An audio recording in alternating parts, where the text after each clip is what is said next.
탄핵의 진실을 해야겠죠. 그래서 이재명이 박근혜 대통령과 같이 올리기는 좀 역겹긴 하지만 그래도 지금 이재명이 하는 짓거리, 성격이 다른 박근혜 대통령은 탄핵 정국 때 어떤 식으로 한거를 하셨는지 정말 비교하고 싶지 않지만 이재명 같은 자와 완전히 비교도 할 수 없는 그런 정치인, 국가 원수로서 그 어떤 대통령도 겁이 나서 못했던 그런 정책, 민주노총 무서워갖고 여성의 몸으로 오로지 국가와 국민을 위해 정책을 펼치시다가 어처구니 없게 탄핵 세력에 의해서 탄핵 구속이 되신 박근혜 대통령은 당시 탄핵 재판 때 어떤 모습으로 우리에게 비춰졌는지 이 영상을 이재명은 보고 배우던지 말던지 알아서 하고, 자, 당시 대통령이 재판을 보이콧한 상황에 대해서 소상히 여러분들께 고하도록 하겠습니다.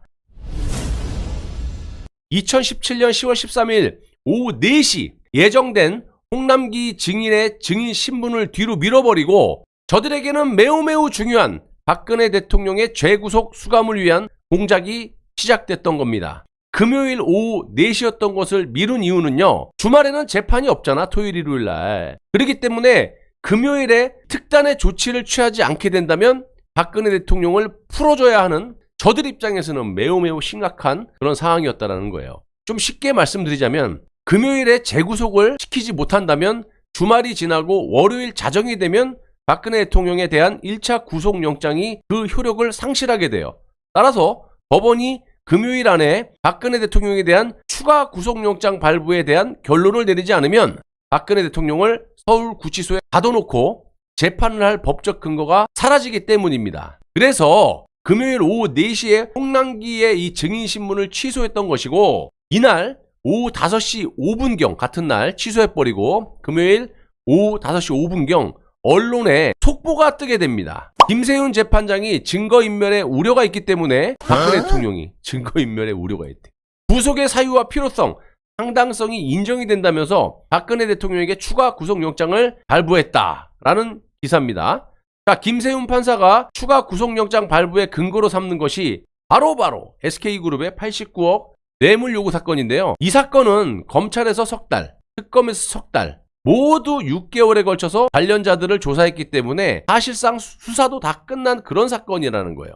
그럼에도 불구하고 검찰은 박근혜 대통령에게 1차 구속영장을 청구할 때 요 사건만 별건으로 쏙 빼놓고 추가 구속영장을 발부했다라는 거예요. 죄 지은 사람은요, 꿈에도 막 악몽 꾸고 그럴 거예요. 박근혜 대통령이 수감되었던 서울구치소를 관할하고 있었던 서울중앙지검에서 영장을 친 것이고요. 이렇게 박근혜 대통령에 대한 불법적인 별건으로 재구속영장을 치고 김세윤 판사가 1심 재판 도중에 홍남기의 재판을 그냥 취소해버리고 추가 구속영장을 발부하자 참고 참았던 이 박근혜 대통령도 마침내 분노를 하셨고 2017년 10월 16일 월요일, 원래 이때 나오셔야 되는 건데 오전 10시 5분 서울중앙지방법원 제417호 대법정 박근혜 대통령께서는 이날 아래 위 짙은 군청색, 그러니까 박근혜 대통령께서 삼성 서울병원에서 퇴원하실 때 그리고 나서 대구 달성 사저에 입성하셨을 때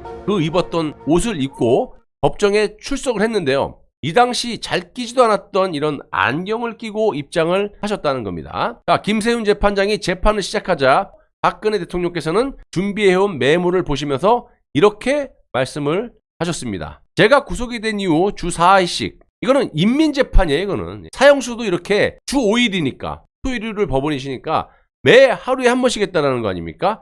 이거는 살인범도 이렇게 주 4회씩 재판을 안 해요. 그러니까 말려 죽이려고 완전히. 그러니까 박근혜 대통령이 헌법 수호의 의지가 없다라는 일단 그 개수는 이정민은 아가리를 확.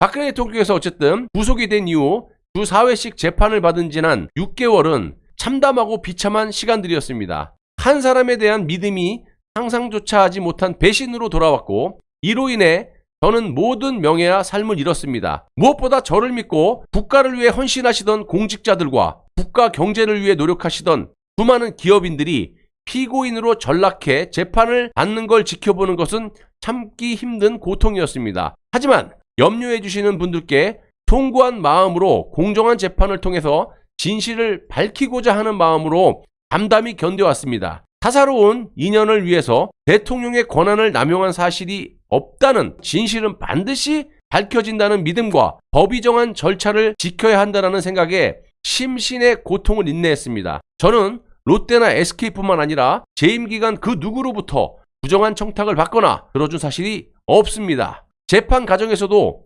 해당 의혹은 사실이 아님이 충분히 밝혀졌다라고 생각합니다. 자, 오늘은 저에 대한 구속기한이 끝나는 날이었으나 재판부는 검찰의 요청을 받아들여 지난 13일 추가 구속영장을 발부하였습니다. 하지만 검찰이 6개월 동안 수사를 하고 법원은 다시 6개월 동안 재판을 했는데 다시 구속수사가 필요하다라는 결정을 저로서는 받아들이기 어려웠습니다. 저를 변호하는 변호사들은 물론 저 역시 무력감을 느끼지 않을 수 없었습니다. 그리고 오늘 변호인단은 사임 의사를 전해왔습니다. 이제 정치적 외풍과 여론의 압력에도 오직 헌법과 양심에 따른 그런 재판을 할 것이라는 재판부에 대한 믿음이 더는 의미가 없다는 그런 결론에 이르렀습니다. 향후 재판은 재판부의 뜻에 맡기겠습니다. 더 어렵고 힘든 과정을 겪어야 할지도 모르겠습니다. 하지만 포기하지 않겠습니다. 저를 믿고 지지해 주시는 분들이 있고 언젠가는 반드시 진실이 밝혀질 것이라고 믿기 때문입니다. 여러분, 박 대통령께서 분노를 하시면서 재판을 두 사회 하루에 한 번씩 받으면서 인민재판을 받으면서 이따위를 하니까 마지막으로 했던 말이 이 말이에요. 저를 지지해 주시는 분들이 계시고 언젠가는 반드시 진실이 밝혀질 것이라 믿는다. 절대 어렵고 힘든 과정을 겪어야 할지 모르지만 포기하지 않겠다. 명심하세요. 자, 끝으로 법치의 이름을 빌린 정치보복은 저에게서 마침표가 찍혔으면 합니다. 이 사건의 역사적 멍해와 책임은 제가 지고 가겠습니다. 모든 책임은 저에게 묻고 저로 인해 법정에 선 공직자와 기업인들에겐 관용이 있길 바랍니다. 안종범하고 정호성같이 특검에 협조하고 거짓말하는 인간들, 고영태 같은 인간들, 장시호 같은 인간들 등등등 이런 인간에 대해서만 관용이 있었지. 공직자, 기업인들, 삼성 이재용 다 집어넣었죠.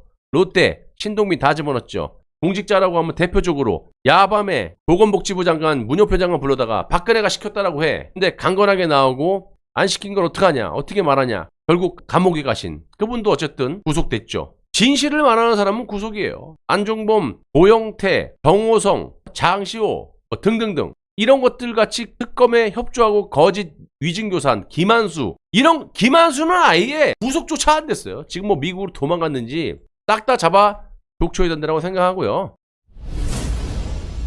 재명아, 잘 들었냐?